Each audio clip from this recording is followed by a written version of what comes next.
weird. But I just kind of wrote a list. Some of the things I remember used to struggle with. Last, I'm sure that's a common one. Weed. I started smoking weed from about the age of 15, so it wasn't anything new to me. And yeah, so what happened was, by the time I came to university, my identity was wrapped up in all the things that I did. Cool, so when the man was smoking, I was the veteran, you know what I'm saying? No one told me nothing. So therefore, that's part of my identity. When it was, if it's females, no one could really tell me anything, I was calm, you know what I'm saying? That was my identity. Back in my area as well, I used to know a lot of big people. So kind of that was my standard of identity, who I should strive to be, always trying to keep up with, kind of peer pressure type of thing. Do you know what I'm saying? So cool. When I came to university now, the biggest thing that affected me wasn't the weed or anything else. It was, I'm gonna call it an identity crisis. Because the biggest thing I struggled with was social comparison. Like I said, I knew a lot of people who were big in the area and stuff. And then cool, so a lot of them went Midlands, Cov, Leicester, Nottingham, and I'm seeing them, they're taking over the whole thing. Everyone's screaming their name, do you know what I'm saying? This one, that one, that one. And I'm in reports, I'm thinking, bro, no one knows about that still. I was thinking, no one really knows about that. Like, raw. I'd see snaps, I'd be like, okay, so someone performing it up on the stage, or do you know what I'm saying? They were just known. I'll go back to the area and then other people are telling me, oh, did you hear about this one? Did you hear about this one? He's doing this and all this. I'm thinking, oh my God, in my head. Do you know what I'm saying? I'm not living up to the identity that I got to myself. Cool. So, long story short, that led me into depression and anxiety. This is all like in type of first year, throughout the whole duration of first year. I never really smoked weed too heavy, but first year I was smoking. Do you know what I'm saying? Because that was my coping mechanism. I had other coping mechanisms, like the anxiety was really the biggest thing, because with me, it was something that shut me down completely. Like, if you ask people on my course in first year, they'll tell you for last year they didn't really see me, because I was not going to lectures, I was just shut down. I was either in London, trying to live the life they're living, going to knots, going here, going there, trying to achieve that identity that I have for myself together, basically. But kind of, I'd say, throughout, at the start of the second half of first year, God kind of started speaking to me. I grew up in a Christian household, so I knew everything about God, I just chose not to follow it, quite simply. But I knew the voice of God from a young age, so in that season, I felt like He was kind of speaking to me, drawing me to Himself, but I was still saying, God, I got this. In my own strength, I can handle it, I can manage. So it would be a thing where, let's say 3 weeks I'm calm, everything's good, you know, people see me, I'm blessed, whatever. But then the week after the 3 weeks, I'm just at home, no one chat to me because the anxiety will overpower me. And that cycle went on for a few months, like towards the end of the first year.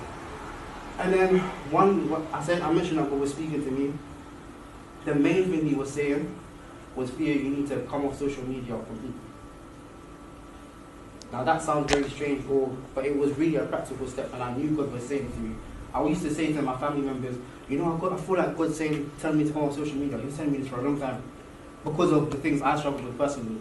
Not saying everyone has to come off social media, but that was just me. It was too loud. Like, everything I saw was telling me a story. Do you know what I'm saying? And I wasn't able to hear what He was saying to me. He was calling me to be, because this noise was constantly in my head. So I came on social media, and then there was one day, there was a meeting in my church back in London called Yes to Freedom. It's very funny. When I was saying to my brother, older brother, like 2 years, oh yeah, I thought we were going to go to the service though. He found that strange because we only go on a Sunday. Why we go, you know what I mean? We don't really go to anything else. And it's interesting. He said to me, Theo, if you go to that service, you're never going to be the same. This is what he said to me. I'm thinking, what are you talking about? Do you know what I'm saying? It's just a normal service. He said that to me before I went to the service.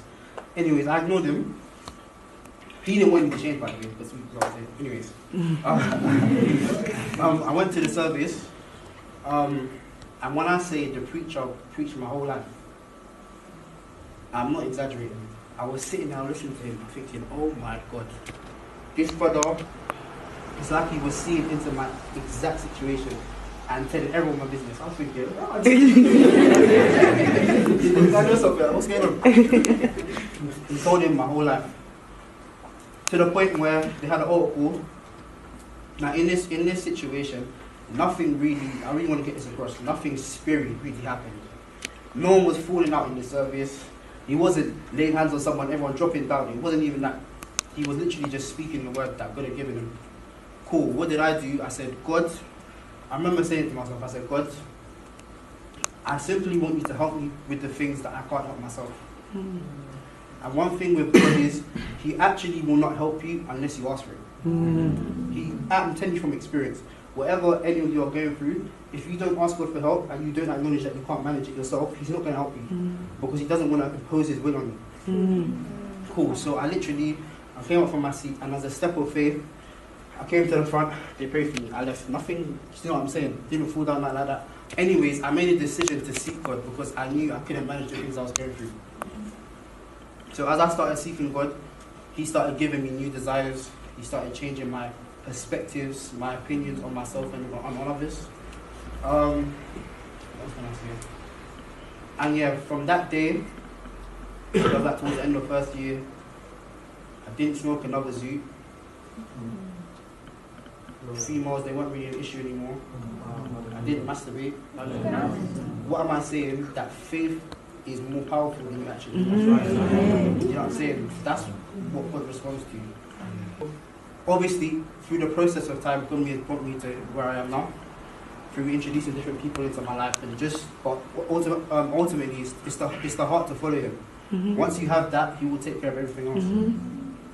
Cool. And now, to finish off my testimony, there's the hundreds, thousands maybe, of ways God is described in the Bible.